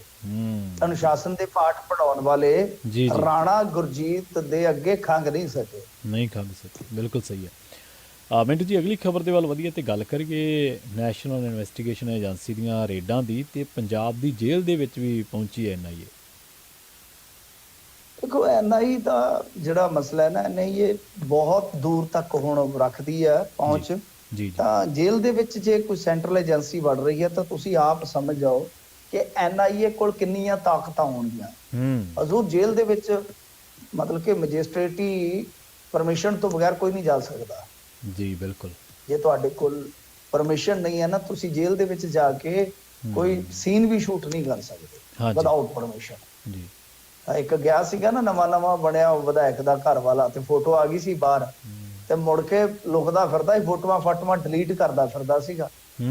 ਉਹ ਇਹੀ ਹੈ ਕਿਉਂਕਿ ਜੇਲ੍ਹ ਮੈਨੂਅਲ ਦੇ ਨਿਯਮ ਹੁੰਦੇ ਨੇ। ਸੋ ਗੱਲ ਇਹ ਆ ਕਿ ਜੇ NIA ਬੂਹਾ ਖੜਕਾ ਕੇ ਸਿੱਧੀ ਵੜ ਸਕਦੀ ਹੈ ਨਾ, ਤੇ ਕਹਿੰਦੀ ਆ ਉਹ ਲਿਆਓ 2 ਫੜ ਕੇ ਉਰੇ, ਤਾਂ ਸਮਝ ਜਾਓ ਕਿ ਕਿੱਥੋਂ ਤੱਕ ਕਹਾਣੀ ਆ। ਔਰ ਇਹਦੇ ਵਿੱਚ ਕੀ ਹੈ ਕਿ ਨਾਰਕੋ ਟੈਰਰਿਜ਼ਮ ਇੱਕ ਸ਼ਬਦ ਬਹੁਤ ਜ਼ਿਆਦਾ ਇਸਤੇਮਾਲ ਕੀਤਾ ਜਾ ਰਿਹਾ ਅੱਜ ਕੱਲ੍ਹ। ਤਾਂ ਇੰਡੀਆ ਦੇ ਵਿੱਚ ਉਹਦੇ ਲਈ ਹੁਣ ਇੱਕ ਬਹੁਤ ਵੱਡੀ ਇਹਨਾਂ ਨੇ ਮੁਹਿੰਮ ਵਿੱਢੀ ਵੀ ਆ, ਜਿਹਦਾ ਕਿ ਸਦਨ ਚੋਂ ਇਹਨਾਂ ਨੇ ਐਲਾਨ ਕੀਤਾ ਸੀਗਾ।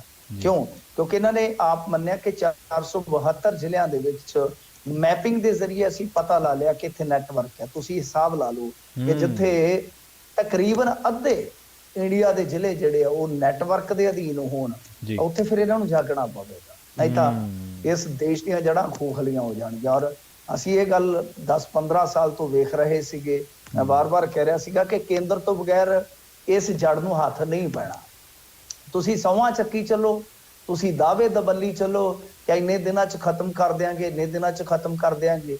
ਇਹ ਸਾਰੀਆਂ ਗੱਲਾਂ ਜਿਹੜੀਆਂ ਨੇ ਉਹ ਐਵੇਂ ਮਤਲਬ ਕਿ ਸਿਆਸੀ ਜੁਮਲੇਬਾਜ਼ੀ ਆ। ਹੁਣ ਇਹਨਾਂ ਨੇ ਉਹ ਕੰਮ ਸਟਾਰਟ ਕੀਤਾ ਤਾਂ ਸਟਾਰਟ ਵੇਖ ਲਓ ਕਿ ਪੰਜਾਬ ਤੋਂ ਕੀਤਾ ਇਹਨਾਂ ਨੇ। ਵੈਸੇ ਆਪ ਮੰਨਿਆ ਸੀ ਇਹਨਾਂ ਨੇ ਕਿ 70% ਜਿਹੜਾ ਡਰੱਗ ਆ ਉਹ ਜਲ ਮਾਰਗ ਰਾਹੀਂ ਆਉਂਦਾ, ਪਾਣੀ ਦੇ ਰਸਤੇ ਰਾਹੀਂ ਆਉਂਦਾ, ਮਤਲਬ ਕਿ ਪੋਰਟਾਂ ਦੇ ਰਾਹੀਂ ਆਉਂਦਾ ਹੈ। ਪਰ ਸਭ ਤੋਂ ਜ਼ਿਆਦਾ ਜਿੱਥੋਂ ਆਉਂਦਾ ਗੁਜਰਾਤ ਦਾ, ਉਹਦਾ ਜ਼ਿਕਰ ਨਹੀਂ ਕਰਦੇ। ਤਾਂ ਵੈਸੇ ਇੰਡੀਆ 'ਚ ਜੇ ਤੁਸੀਂ ਦੇਖੋਗੇ, ਅਸੀਂ ਤੇ ਆਪਣੇ ਪੰਜਾਬ ਨੂੰ ਵੈਸੇ ਜ਼ਿਆਦਾ ਹੀ ਕੁਝ ਬਦਨਾਮ ਕੀਤਾ ਹੈ। ਸਮੱਸਿਆ ਤੇ ਹੈਗੀ ਆ, ਪਰ ਇੰਡੀਆ ਦਾ ਅੰਕੜਾ ਮੈਂ ਤੁਹਾਨੂੰ ਦੱਸਾਂ ਤਾਂ ਇਹੋ ਜਿਹਾ ਹੈ ਕਿ ਪਿਛਲੇ 15 ਸਾਲਾਂ 'ਚ 83 ਲੱਖ ਕਿਲੋਗ੍ਰਾਮ ਡਰੱਗ ਫੜਿਆ ਗਿਆ ਇੰਡੀਆ 'ਚ। ਪੂਰੇ ਇੰਡੀਆ 'ਚ। ਇਹਦਾ ਮਤਲਬ ਕਿ ਇੰਡੀਆ ਹੀ ਇੱਕ ਬਾਜ਼ਾਰ ਬਣਿਆ ਹੋਇਆ ਹੈ। ਤਾਂ ਇਹ ਨਹੀਂ ਹੈ ਕਿ ਸਾਡੇ ਇੱਥੇ ਸਮੱਸਿਆ ਨਹੀਂ, ਪਰ ਇਹ ਵੀ ਨਹੀਂ ਹੈ ਕਿ ਸਮੱਸਿਆ ਇਕੱਲੀ ਸਾਡੀ ਹੈ। ਹੁਣ ਇਹਨਾਂ ਨੂੰ ਇਸ ਗੱਲ ਦਾ ਅਹਿਸਾਸ ਹੋ ਗਿਆ। ਜਦੋਂ ਸਾਡੇ ਮੁੰਡੇ ਮਰ ਰਹੇ ਸੀ, ਜਦੋਂ ਮਾਪੇ ਤੜਫ ਰਹੇ ਸੀ, ਜਦੋਂ ਅਸੀਂ ਚੀਖੋ ਪੁਕਾਰ ਕਰ ਰਹੇ ਸੀਗੇ, ਉਦੋਂ ਤੇ ਜਾਗੇ ਨਹੀਂ। ਹੁਣ ਜਦੋਂ ਪਿੰਡਾ ਆਪਦਾ ਸੜਿਆ ਤੇ ਹੁਣ ਪੁਰਖ ਪਏ ਨੇ। ਤੋ ਇਹ ਮਸਲਾ ਜਿਹੜਾ ਰੇਡਾਂ ਦਾ, ਦੇਖੋ ਅਫੀਸ਼ੀਅਲੀ ਕਦੇ ਵੀ NIA ਨਹੀਂ ਦੱਸਦੀ ਹੁੰਦੀ ਪ੍ਰੈਸ ਕਾਨਫਰੰਸ ਕਰਕੇ, ਨਹੀਂ ਦੱਸਦੀ, ਪਰ ਇਹ ਮਸਲਾ ਇਹੀ ਹੈ ਜਿੰਨੀ ਕੁ ਸਾਨੂੰ ਜਾਣਕਾਰੀ ਮਿਲੀ ਹੈ ਕਿ ਅੰਦਰੋਂ ਫੋਨ ਹੋਏ ਨੇ ਇਸੇ ਚੱਕਰ ਦੇ ਵਿੱਚ, ਡਿਲੀਵਰੀਆਂ ਦੇ ਚੱਕਰ ਦੇ ਵਿੱਚ ਹੀ, ਅਸਾਈਨਮੈਂਟ ਦੇ ਚੱਕਰ ਦੇ ਵਿੱਚ ਹੀ।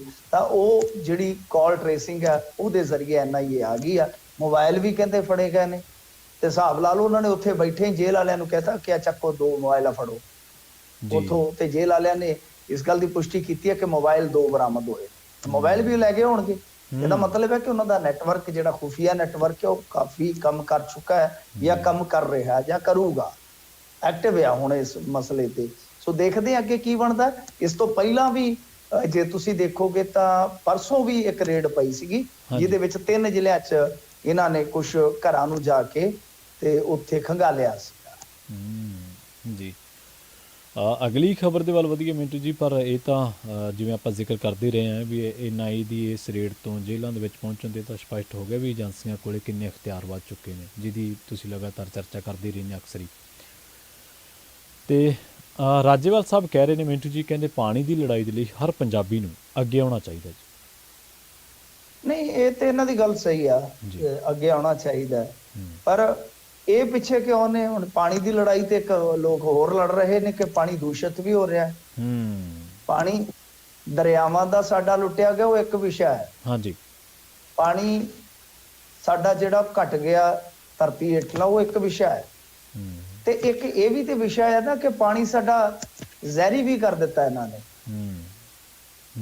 ਇਸ ਵਿਸ਼ੇ ਤੇ ਹੁਣ ਮਤਲਬ ਕਿ ਰਾਜੇਵਾਲ ਸਾਹਿਬ, ਇਹ ਤਾਂ ਚਲੋ ਠੀਕ ਹੈ, ਇਹਨਾਂ ਨੇ ਐਲਾਨ ਕੀਤਾ ਹੋਇਆ ਸੀਗਾ ਕਿ ਭਾਈ ਅਸੀਂ ਚੰਡੀਗੜ੍ਹ ਦੇ ਵਿੱਚ ਮੋਰਚਾ ਲਾਵਾਂਗੇ ਪਾਣੀ ਨੂੰ ਲੈ ਕੇ। ਪਾਣੀ ਦੀ ਲੜਾਈ ਹਰ ਇੱਕ ਬੰਦੇ ਦੀ ਆ, ਹਰ ਪੰਜਾਬੀ ਨੂੰ ਅੱਗੇ ਆਉਣਾ ਚਾਹੀਦਾ। ਜਿੱਦਾਂ ਉਹ ਕਹਿ ਰਹੇ, ਇਹਨਾਂ ਗੱਲਾਂ ਨਾਲ ਮੈਂ ਮੁਤਫਿਕ ਹਾਂ ਪੂਰਨ ਤੌਰ ਤੇ, ਇਹਦੇ 'ਚ ਕੋਈ ਸ਼ੱਕ ਨਹੀਂ ਹੈ। ਡੈਮ ਸੇਫਟੀ ਐਕਟ ਵਗੈਰਾ ਜਿੰਨੀਆਂ ਉਹ ਗੱਲਾਂ ਕਰਦੇ ਨੇ, ਮੈਂ ਸਾਰੀਆਂ ਨਾਲ ਸਹਿਮਤ ਹਾਂ।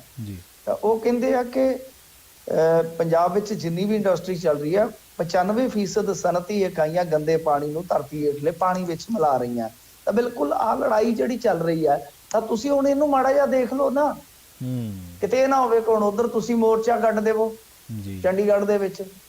ਇਸ ਕਰਕੇ ਥੋੜਾ ਜਿਹਾ ਦੇਖ ਲੈਣਾ ਚਾਹੀਦਾ। ਪਾਣੀ ਵਾਲੀ ਲੜਾਈ ਤੇ ਬਿਲਕੁਲ ਠੀਕ ਆ, ਸਹੀ ਗੱਲ ਹੈ, ਪਰ ਤੁਹਾਡੀ ਪਰ ਰੌਲਾ ਤੇ ਇਹੋ ਹੈ ਨਾ ਕਿ ਇਸ ਲੜਾਈ ਨੂੰ ਤੁਸੀਂ ਸ਼ਿੱਦਤ ਦੇ ਨਾਲ ਜਾਂ ਗੰਭੀਰਤਾ ਦੇ ਨਾਲ ਲੜਿਆ ਕਿੱਦਣ ਹੈ? ਪੰਜਾਬ 'ਚ ਕਿੱਦਾਂ ਲੜਿਆ? ਮਤਲਬ ਕਿ ਸਾਡੇ ਦਰਿਆ ਹੁਣ ਜਦੋਂ ਤੁਸੀਂ ਆਪ ਹੀ ਮੰਨ ਰਹੇ ਹੋ 95% ਪਲਾਂਟ ਟਮਕਾ, ਜਦ ਕਿ ਅੱਜ ਟ੍ਰਿਬਿਊਨ ਦੇ ਵਿੱਚ ਖਬਰ ਲੱਗੀ ਸੀ ਕਿ 2010 ਦੇ ਵਿੱਚ ਹੀ ਆਪਣੀ ਪੰਜਾਬ ਦੀ ਅਸੈਂਬਲੀ 'ਚ ਮੁੱਦਾ ਉੱਠਿਆ ਤੇ 8 ਚ ਉੱਠਿਆ ਤੇ 2010 ਦੇ ਵਿੱਚ ਇੱਕ ਕਮੇਟੀ ਬਣਾ ਕੇ ਰਿਪੋਰਟ ਵੀ ਹਾਸਲ ਕਰ ਲਈ ਗਈ। ਜਦੋਂ ਇਹ ਸਾਰਾ ਕੁਝ ਹੋ ਰਿਹਾ ਸੀਗਾ ਜਾਂ ਜਦੋਂ ਸਾਰਾ ਕੁਝ ਹੋਇਆ, ਅਸੀਂ ਸਾਰੇ ਹੀ ਸੁੱਤੇ ਰਹੇ। ਮੈਂ ਕਿਸੇ ਇੱਕ ਧਿਰ ਨੂੰ ਨਹੀਂ ਕਵਾਂਗਾ, ਪਰ ਗੱਲ ਇਹ ਆ ਕਿ ਇਸ ਮੁੱਦੇ ਤੇ ਥੋੜਾ ਜਿਹਾ ਇਹਨਾਂ ਨੂੰ ਚਾਹੀਦਾ ਕਿ ਧਿਆਨ ਰੱਖ ਕੇ ਚੱਲਣ। ਕਿ ਜਿਹੜਾ ਹੁਣ ਜੀਰਾ ਮੋਰਚਾ ਚੱਲ ਰਿਹਾ, ਉਹ ਮੋਰਚਾ ਬਹੁਤ ਸਟਰੈਂਥ ਫੜ ਚੁੱਕਾ ਹੈ। ਉਹ ਮੋਰਚਾ ਸਰਕਾਰ ਦੇ ਨੱਕ ਦਾ ਇੱਕ ਤਰ੍ਹਾਂ ਨਾਲ ਕਹਿ ਲਓ ਕਿ ਦਮ ਫੁਲਾ ਰਿਹਾ ਵਾ। ਇਸ ਕਰਕੇ ਇਹ ਨਾ ਹੋਵੇ ਕਿ ਕੋਈ ਤਾਰੋ ਪਿੱਡੋ ਵਾਲਾ ਮਾਮਲਾ ਬਣ ਜਾਵੇ। ਤੁਸੀਂ ਦੇਖ ਲਓ, ਹਾਲਾਂਕਿ ਇਹਨਾਂ ਨੇ ਵੀ ਪ੍ਰੋਗਰਾਮ ਉਲੀਕਿਆ ਹੋਇਆ, ਕਈ ਹਫ਼ਤੇ ਹੋ ਗਏ ਨੇ, ਤੇ ਕਿਤੇ ਇਹ ਨਾ ਹੋਵੇ ਕਿ ਇੱਕ ਲੜਾਈ ਉਧਰ ਵਿੱਢ ਲਵੋ ਤੇ ਇੱਕ ਇੱਧਰ। ਪਰ ਮੇਰਾ ਤਾਂ ਮੰਨਣਾ ਇਹ ਆ ਕਿ ਸਭ ਤੋਂ ਪਹਿਲਾਂ ਤੇ ਇਹੀ ਆ ਕਿ ਦੂਸ਼ਿਤ ਪਾਣੀ ਦਾ ਮੁੱਦਾ ਹੈ ਜਿਹੜਾ, ਘੱਟੋ ਘੱਟ ਹੁਣ ਜੀਰੇ ਵਾਲੀ ਲੜਾਈ ਨੂੰ ਵੱਡੀ ਕਰਕੇ ਉਹ ਜਿੱਤ ਲਵੋ। ਉਹ ਤੁਸੀਂ ਪੰਜਾਬ ਸਰਕਾਰ ਤੋਂ ਕਰਵਾ ਸਕਦੇ ਹੋ, ਉਹਦੇ ਲਈ ਮਾਨ ਸਰਕਾਰ ਇਹ ਨਹੀਂ ਕਹਿ ਸਕਦੀ ਕਿ ਮੋਦੀ ਜੀ ਦੀ ਪਰਮਿਸ਼ਨ ਲੈਣੀ ਆ ਅਸੀਂ। ਤਾਂ ਇਹ ਸਾਰੇ ਇਖਤਿਆਰ ਇਹਨਾਂ ਦੇ ਕੋਲ ਹੈ। ਇਹਨਾਂ ਨੂੰ ਮਿਸਾਲ ਦਿਓ ਕਿ ਜੇ ਸਕਾਟਲੈਂਡ ਵਾਲੀਆਂ ਡਿਸਟਿਲਰੀਆਂ ਜਿਹੜੀਆਂ ਫੈਕਟਰੀਆਂ ਨੇ, ਜਿਹੜੇ ਸਾਰੀ ਦੁਨੀਆ 'ਚ ਆਪਣੇ ਬ੍ਰਾਂਡ ਵੇਚਦੇ ਨੇ, ਜੇ ਉਹਨਾਂ ਦੀਆਂ ਡਿਸਟਿਲਰੀਆਂ ਨੈਟ ਜ਼ੀਰੋ ਤੇ ਆ ਸਕਦੀਆਂ ਨੇ ਤਾਂ ਫਿਰ ਇੱਥੇ ਕਿਉਂ ਨਹੀਂ ਹੋਈ? ਜੀ ਜੀ ਬਿਲਕੁਲ। ਸੋ ਇਹੀ ਆ ਮਿੰਟੂ ਜੀ, ਇਹ ਜਿਹੜੀਆਂ ਮੁਸੀਬਤਾਂ, ਦਿੱਕਤਾਂ, ਕੁਦਰਤੀ ਜਿਹੜੇ ਵਸੀਲੇ, ਇਹਨਾਂ ਨੂੰ ਜਿਹੜੇ ਕੁਦਰਤੀ ਤਾਕਤਾਂ, ਕੁਦਰਤੀ ਚੀਜ਼ਾਂ ਨੂੰ ਜਿਹੜੀਆਂ ਤਾਕਤਾਂ ਹਥਿਆਉਣ ਲੱਗੀਆਂ ਪਈਆਂ ਨੇ, ਉਹਨਾਂ ਦਾ ਜਿਹੜਾ ਸਾਹਮਣਾ ਡਟ ਕੇ ਕਰਨਾ ਪੈਣਾ ਹੈ। ਅਗਲੀ ਖਬਰ ਦੇ ਵੱਲ ਵਧੀਏ ਮਿੰਟੂ ਜੀ, ਅਤੇ ਗੱਲ ਕਰੀਏ ਬਾਲੀਵੁੱਡ ਦੀ। ਸੁਸ਼ਾਂਤ ਸਿੰਘ ਰਾਜਪੂਤ ਬੜਾ ਆਲਾ ਦਰਜੇ ਦਾ ਅਦਾਕਾਰ ਸੀ। ਪੋਸਟਮਾਰਟਮ ਕਰਨ ਵਾਲੇ ਸ਼ਖਸ ਨੇ ਇੱਕ ਖੁਲਾਸਾ ਕਰ ਦਿੱਤਾ ਵੱਡਾ, ਉਹ ਕਹਿੰਦਾ ਉਹਦਾ ਕਤਲ ਹੋਇਆ ਸੀ। ਹਾਂਜੀ ਦੇਖੋ, ਇਹ ਕੋਈ ਜਿਹੜਾ ਪੋਸਟਮਾਰਟਮ ਦੀ ਟੀਮ ਦੇ ਵਿੱਚ ਇੱਕ ਬੰਦਾ ਸ਼ਾਮਲ ਸੀਗਾ, ਮਤਲਬ ਕਿ ਡਾਕਟਰ ਹੋਏਗਾ, ਸਾਫ਼ ਜੀ ਗੱਲ ਹੈ। ਜੀ ਜੀ। ਇਹ ਇਹਨਾਂ ਦੇ ਅਨੁਸਾਰ ਇਹਨਾਂ ਨੇ ਜਿਹੜੀ ਗੱਲ ਕੀਤੀ ਆ, ਰੂਪ ਕੁਮਾਰ ਸ਼ਾਹ ਇਹਨਾਂ ਦਾ ਨਾਮ ਆ। ਤਾਂ ਸ਼ਾਹ ਸਾਹਿਬ ਕੀ ਕਹਿੰਦੇ, TV9 ਨੂੰ ਇਹਨਾਂ ਨੇ ਇੱਕ ਇੰਟਰਵਿਊ ਦਿੱਤੀ ਆ। ਇਹਨਾਂ ਦਾ ਕਹਿਣਾ ਕਿ ਜਦੋਂ ਸੁਸ਼ਾਂਤ ਸਿੰਘ ਰਾਜਪੂਤ ਦੀ ਮੌਤ ਹੋਈ, ਉਸ ਦੌਰਾਨ ਸਾਨੂੰ ਪੋਸਟਮਾਰਟਮ ਲਈ ਕੂਪਰ ਹਸਪਤਾਲ ਵਿੱਚ 5 ਲਾਸ਼ਾਂ ਮਿਲੀਆਂ। ਉਹਨਾਂ 5 ਲਾਸ਼ਾਂ ਚੋਂ ਇੱਕ VIP ਲਾਸ਼ ਸੀ। ਜਦੋਂ ਅਸੀਂ ਪੋਸਟਮਾਰਟਮ ਕਰਨ ਚਲੇ ਗਏ ਤਾਂ ਸਾਨੂੰ ਪਤਾ ਲੱਗਾ ਕਿ VIP ਲਾਸ਼ ਸੁਸ਼ਾਂਤ ਦੀ ਹੈ। ਹੁਣ ਦੇਖੋ, ਲਾਸ਼ਾਂ 'ਚ ਵੀ VIP ਕਲਚਰ ਹੁੰਦਾ ਜੀ, ਮੈਨੂੰ ਅੱਜ ਪਤਾ ਲੱਗਾ। ਤੇ ਉਹ ਕਹਿੰਦੇ ਨੇ ਕਿ ਉਹਦੇ ਸਰੀਰ ਤੇ ਕਈ ਨਿਸ਼ਾਨ ਸਨ, ਉਸਦੇ ਗਲੇ ਤੇ ਵੀ 2-3 ਨਿਸ਼ਾਨ ਸੀ। ਪੋਸਟਮਾਰਟਮ ਦਰਜ ਕਰਨ ਦੀ ਲੋੜ ਸੀ, ਪਰ ਉੱਚ ਅਧਿਕਾਰੀਆਂ ਨੂੰ ਸਿਰਫ ਲਾਸ਼ ਦੀਆਂ ਫੋਟੋਆਂ ਲੈਣ ਲਈ ਕਿਹਾ ਗਿਆ। ਇਸ ਲਈ ਅਸੀਂ ਸਿਰਫ ਉਹਨਾਂ ਆਦੇਸ਼ਾਂ ਦੀ ਪਾਲਣਾ ਕੀਤੀ। ਇੰਨਾ ਹੀ ਨਹੀਂ, ਪੋਸਟਮਾਰਟਮ ਕਰਨ ਵਾਲੇ ਜਿਹੜੇ ਸ਼ਾਹ ਨੇ, ਉਹ ਕਹਿੰਦੇ ਕਿ ਸੁਸ਼ਾਂਤ ਸਿੰਘ ਰਾਜਪੂਤ ਦੇ ਕਤਲ ਹੋਣ ਦੀ ਜਾਣਕਾਰੀ ਦੇਣ ਦੇ ਬਾਵਜੂਦ ਵੀ ਉਹਨਾਂ ਨੂੰ ਨਿਯਮਾਂ ਅਨੁਸਾਰ ਕੰਮ ਕਰਨ ਲਈ ਕਿਹਾ ਗਿਆ। ਤੇ ਨਾਲ ਉਹ ਕਹਿੰਦੇ ਨੇ, ਜਦ ਮੈਂ ਪਹਿਲੀ ਵਾਰ ਸੁਸ਼ਾਂਤ ਦੀ ਲਾਸ਼ ਵੇਖੀ ਤਾਂ ਮੈਂ ਤੁਰੰਤ ਆਪਣੇ ਉੱਚ ਅਧਿਕਾਰੀਆਂ ਨੂੰ ਸੂਚਿਤ ਕੀਤਾ ਕਿ ਮੈਨੂੰ ਲੱਗਦਾ ਹੈ ਕਿ ਖੁਦਕੁਸ਼ੀ ਨਹੀਂ, ਕਤਲ ਆ। ਮੈਂ ਉਹਨੂੰ ਇਹ ਵੀ ਕਿਹਾ ਕਿ ਸਾਨੂੰ ਨਿਯਮਾਂ ਅਨੁਸਾਰ ਕੰਮ ਕਰਨਾ ਚਾਹੀਦਾ। ਹਾਲਾਂਕਿ ਮੇਰੇ ਸੀਨੀਅਰ ਨੇ ਮੈਨੂੰ ਕਿਹਾ ਕਿ ਜਲਦੀ ਤੋਂ ਜਲਦੀ ਤਸਵੀਰਾਂ ਖਿੱਚੋ ਤੇ ਲਾਸ਼ ਨੂੰ ਪੁਲਿਸ ਵਾਲੇ ਕਰੋ, ਇਸ ਲਈ ਅਸੀਂ ਰਾਤ ਨੂੰ ਹੀ ਪੋਸਟਮਾਰਟਮ ਕਰ ਦਿੱਤਾ। ਦੇਖੋ, ਇਹ ਬਹੁਤ ਵੱਡੀ ਖਬਰ ਹੈ, ਬਹੁਤ ਵੱਡੀ ਗੱਲ ਹੈ। ਕੋਈ ਬੰਦਾ, ਕੋਈ ਡਾਕਟਰ ਪੋਸਟਮਾਰਟਮ ਟੀਮ ਦਾ ਹਿੱਸਾ ਕੋਈ ਇਸ ਤਰ੍ਹਾਂ ਕਹੇ, ਉਹਨੂੰ ਇਹ ਤਾਂ ਨਹੀਂ ਕਹਿ ਸਕਦੇ ਆਪਾਂ ਕਿ ਇਹਦੇ ਦਿਮਾਗ 'ਚ ਫਰਕ ਪਿਆ ਵੈ। ਦੂਜੀ ਗੱਲ ਕਿ ਪੋਸਟਮਾਰਟਮ ਹੋਇਆ ਹੀ ਨਹੀਂ, ਇਹ ਇੱਕ ਬੜੀ ਵੱਡੀ ਗੱਲ ਹੈ ਜੀ। ਇਹ ਤਾਂ ਇਹ ਕਹਿ ਰਹੇ ਨਾ ਕਿ ਪੋਸਟਮਾਰਟਮ ਤਾਂ ਹੋਇਆ ਹੀ ਨਹੀਂ, ਬਸ ਸਿਰਫ ਡੈਡ ਬੋਡੀ ਦੀਆਂ ਫੋਟੋਆਂ ਖਿੱਚ ਕੇ, ਮਤਲਬ ਕਿ ਜੇ ਕਿਤੇ ਦਿਖਾਉਣੀਆਂ ਪੈਣ ਤਾਂ ਉਹ ਦਿਖਾ ਦਿੱਤੀਆਂ ਜਾਣ। ਡੈਡ ਬੋਡੀ ਦੀਆਂ ਫੋਟੋਆਂ ਖਿੱਚ ਕੇ ਤੇ ਉਹ ਰੱਖ ਲਈਆਂ ਗਈਆਂ, ਜਦ ਕਿ ਖੁਦ ਉਹ ਕਹਿੰਦੇ ਆ ਕਿ ਪਹਿਲੀ ਨਜ਼ਰੇ ਸਾਨੂੰ ਲੱਗ ਰਿਹਾ ਸੀਗਾ ਕਿ ਕਤਲ ਹੋਇਆ ਤੇ ਅਸਾਂ ਉਹਦੀ ਜਾਣਕਾਰੀ ਆਪਣੇ ਉੱਚ ਅਧਿਕਾਰੀਆਂ ਨੂੰ ਦਿੱਤੀ ਆ। ਤੇ ਉੱਚ ਅਧਿਕਾਰੀ ਕਿਸ ਦਬਾਅ ਦੇ ਵਿੱਚ ਇਹ ਗੱਲਾਂ ਕਹਿ ਕੇ ਗਏ ਨੇ, ਇਹ ਤਾਂ ਬੜੇ ਵੱਡੇ ਸਵਾਲ ਪੈਦਾ ਹੋ ਜਾਣਗੇ।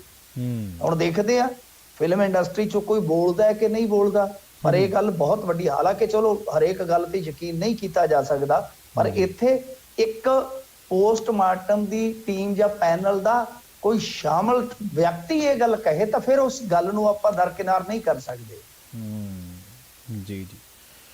ਤੇ ਜਾਂਦੇ ਜਾਂਦੇ ਮਿੰਟੂ ਜੀ ਗੱਲ ਕਰੀਏ ਕੋਵਿਡ-19 ਦੀ। ਹੁਣ ਲੋਕਾਂ ਦੇ ਮਨਾਂ ਦੇ ਵਿੱਚ ਕਈ ਤਰ੍ਹਾਂ ਦੇ ਤੌਖਲੇ ਨੇ, ਜਿਵੇਂ ਜਿਵੇਂ ਪੰਜਾਬ ਤੋਂ, ਭਾਰਤ ਤੋਂ ਖਬਰਾਂ ਆਉਂਦੀਆਂ ਨੇ ਕਿ ਭਾਈ ਲੋਕਡਾਊਨ ਲੱਗ ਗਿਆ। ਇੱਧਰ ਵੀ ਜਿਹੜੇ ਸਾਡੇ ਪ੍ਰਵਾਸੀ ਭੈਣ ਭਰਾ ਨੇ, ਉਹਨਾਂ ਨੇ ਜਾਣਾ ਵੀ ਹੈ, ਹੁਣ ਸੀਜ਼ਨ ਆ ਰਿਹਾ। ਨਹੀਂ, ਕੋਈ ਲੋਕਡਾਊਨ ਨਹੀਂ ਲੱਗਾ ਹੈਗਾ, ਕੋਈ ਲੋਕਡਾਊਨ ਨਹੀਂ ਲੱਗਾ, ਕੋਈ ਕੁਛ ਨਹੀਂ ਹੈ। 5 ਦੇਸ਼ਾਂ ਦੇ ਵਿੱਚੋਂ ਜਿਹੜੇ ਯਾਤਰੂ ਆਉਣਗੇ, ਚੀਨ, ਹਾਂਗਕਾਂਗ ਵਗੈਰਾ ਜਿਹੜੇ ਇੱਧਰ ਦੇ ਦੇਸ਼ ਨੇ, ਉਹਨਾਂ ਦੀ ਤਾਂ ਮਤਲਬ ਕਿ ਕਹਿ ਲਓ ਕਿ RT-PCR ਹੋਣਾ ਹੀ ਹੋਣਾ, ਟੈਸਟ ਹੋਣਾ ਹੈ। ਜਿਹੜੇ ਦੂਜੇ ਆਉਣਗੇ, ਫਰਜ਼ ਕਰੋ ਫਲਾਈਟ ਦੇ ਵਿੱਚ 100 ਬੰਦਾ ਤੇ ਉਹਦੇ ਸਿਰਫ 2%, 2 ਯਾਤਰੀ ਜਿਹੜੇ ਆ ਸ਼ੱਕੀ, ਉਹਨਾਂ ਦਾ ਰੈਂਡਮਲੀ ਟੈਸਟ ਹੋਏਗਾ। ਇਸ ਤੋਂ ਵੱਧ ਕੁਝ ਵੀ ਨਹੀਂ ਕਿਹਾ ਗਿਆ।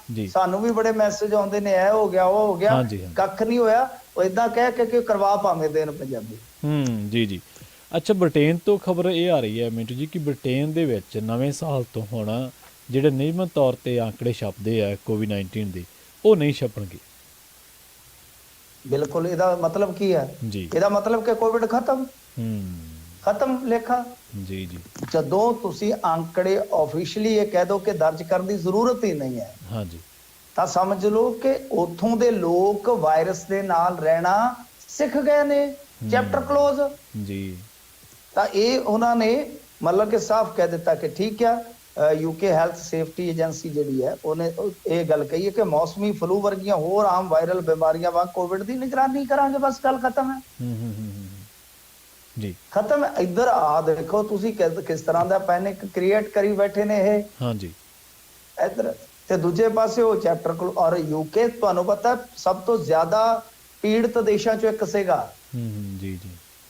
ਹੁਣ ਦੱਸੋ ਇੱਥੇ ਫਿਰ ਸਾਡੇ ਚੁੱਕੇ ਸਵਾਲ ਹੁਣ ਯਾਦ ਆਉਣਗੇ ਬਿਲਕੁਲ ਤੁਹਾਨੂੰ ਵੀ, ਹੋਰਾਂ ਨੂੰ ਵੀ, ਲਿਸਨਰਸ ਨੂੰ, ਕਿ ਆਹ ਗੱਲਾਂ ਅਸੀਂ ਕਹਿੰਦੇ ਸੀਗੇ ਕਿ ਯਾਰ ਇਹ ਚੀਜ਼ਾਂ ਜਿਹੜੀਆਂ ਨੇ ਉਹ ਸਮਝ ਤੋਂ ਬਾਹਰ ਨੇ। ਜੀ। ਸਾਲ 6 ਮਹੀਨਿਆਂ ਬਾਅਦ ਉਹ ਫੇਰ ਆ ਜਾਂਦਾ ਸਲੇਡਾ ਬਣ ਕੇ। ਤੇ ਇੱਕ ਦੇਸ਼ ਇਹ ਕਹਿ ਰਿਹਾ ਜਿਹੜਾ ਸਭ ਤੋਂ ਜ਼ਿਆਦਾ ਪੀੜਤ ਹੈ ਕਿ ਅਸੀਂ ਤਾਂ ਬਾਈ ਚੈਪਟਰ ਕਲੋਜ਼ ਕਰਨ ਲੱਗੇ ਆ, ਕੋਈ ਗਿਣਤੀ ਨਹੀਂ ਆਫੀਸ਼ੀਅਲੀ ਦਰਜ ਕਰਾਂਗੇ, ਸਾਰਾ ਕੁਝ ਬੰਦ ਆ, ਕਿਉਂਕਿ ਉਹਨਾਂ ਦਾ ਮੰਨਣਾ ਹੈ ਕਿ ਸਾਡੇ ਲੋਕ ਇਹਦੇ ਨਾਲ ਰਹਿਣਾ ਸਿੱਖ ਗਏ।